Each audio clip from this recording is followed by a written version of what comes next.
এভাবেই কি কৃত্রিম বুদ্ধিমত্তা 2027 সালে নিয়ন্ত্রণের বাইরে চলে যাবে এবং এক দশকের মধ্যে মানবজাতিকে ধ্বংস করে দিবে?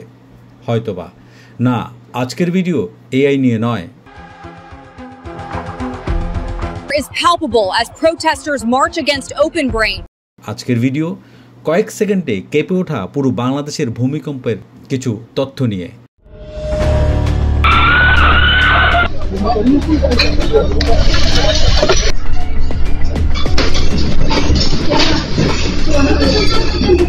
দেখতে থাকুন, জানতে পারবেন জানা অজানা তথ্য। আল্লাহর কাছে হাজারো লাখো কোটি শুকরিয়া, আলহামদুলিল্লাহ কে বাংলাদেশের প্রত্যেক মসজিদে দোয়া পড়ানো হয়।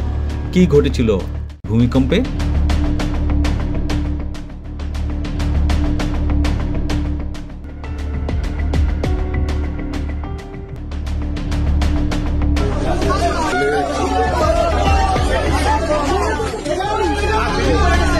বিজ্ঞান ও গবেষণা বলে ভূমিকম্প একটি প্রাকৃতিক ঘটনা যা প্রধানত পৃথিবীর ভূগর্ভে প্লেটে চলাচলের কারণে ঘটে।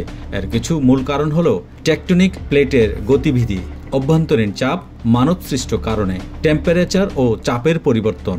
ভূমিকম্পের ফলে উৎপন্ন তরঙ্গ পৃথিবীর পৃষ্ঠে কম্পন সৃষ্টি করে, যার কারণে ধরে নেয়া এবং বার্তা পাওয়া যায়। ইসলামে ভূমিকম্পের ব্যাখ্যা বিভিন্ন দৃষ্টিকোণ থেকে করা হয়েছে। কিছু মূল ধারণা হলো এমন: সৃষ্টিকর্তার সংকেত। ইসলামে ভূমিকম্পকে কখনো কখনো আল্লাহর পক্ষ থেকে একটি সংকেত বা সতর্কতা হিসেবে দেখা হয়। এটি মানুষের জন্য একটি সাবধান বাণী যে তারা নিজেদের আমল ও আচরণের প্রতি সচেতন হোক। ইবাদতের সুযোগ। ভূমিকম্পের সময় মানুষ আল্লাহর কাছে বেশি বেশি দোয়া প্রার্থনা করতে উৎসাহিত হয়। পৃথিবীর প্রকৃতির নিয়ম। ইসলাম ধর্মে পৃথিবীর প্রকৃতির নিয়ম ও টেকটনিক গতিবিধিকে আল্লাহর সৃষ্টি হিসেবে বিবেচনা করা হয়।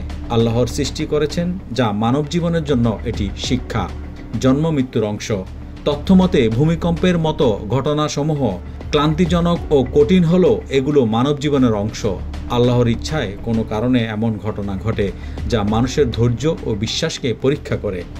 এছাড়াও কিছু হাদিসে ভূমিকম্প ও অন্যান্য প্রাকৃতিক বিপর্যয়ের সময় আল্লাহর কাছে মহানুভবতা ও ক্ষমার জন্য প্রার্থনা করতে উৎসাহিত করা হয়েছে। এতে সমাজের মানুষের মধ্যে সমবেদনাশীলতা ও সহযোগিতার গুরুত্ব প্রকাশ পায়। ভূমিকম্প হলো আল্লাহর নিদর্শন, যেগুলো দ্বারা আল্লাহ তার বান্দাকে ভয় দেখান। সহি বুখারী 140, সহি মুসলিম 910। ভূমিকম্প হলে কি করণীয়? আমি বলবো স্ব ধর্মমতে স্রষ্টাকে স্মরণ করা। এছাড়াও আপনি সেই সময় নিরাপদ স্থান খোঁজা। ভূমিকম্পের সময় যদি আপনি ইনডোরে থাকেন তাহলে দ্রুত একটি স্থিতিশীল জিনিসের নিচে দাঁড়ান, যেমন টেবিল বা ডেস্ক, এবং হাত দিয়ে মাথা ও গলা ঢাকার চেষ্টা করুন। দূরে সরুন। যদি আপনি বাইরে থাকেন তাহলে অবিলম্বে খোলা স্থানে যান যেখানে কোনো ভবন, গাছ বা বিদ্যুতের তার নেই। লিফট ব্যবহার না করা। ভূমিকম্পের সময় লিফট ব্যবহার করা উচিত নয়। সিঁড়ি ব্যবহার করুন এবং সাবধানে নামুন। অবশ্যই শান্ত থাকুন। আতঙ্কিত হয়ে না পড়ে শান্ত থাকার চেষ্টা করুন। এটি দ্রুত এবং নিরাপদভাবে পদক্ষেপ নিতে সাহায্য করবে। নিরাপত্তা নির্দেশনা অনুসরণ করুন। একযোগে কাজ করুন এবং আপনার পরিবারের সদস্যদের খুঁজে বের করতে সহায়তা করুন। মনে রাখবেন, ভূমিকম্পের পরও সাবধানতা অবলম্বন করতে হবে, কারণ আফটার শক ঘটতে পারে।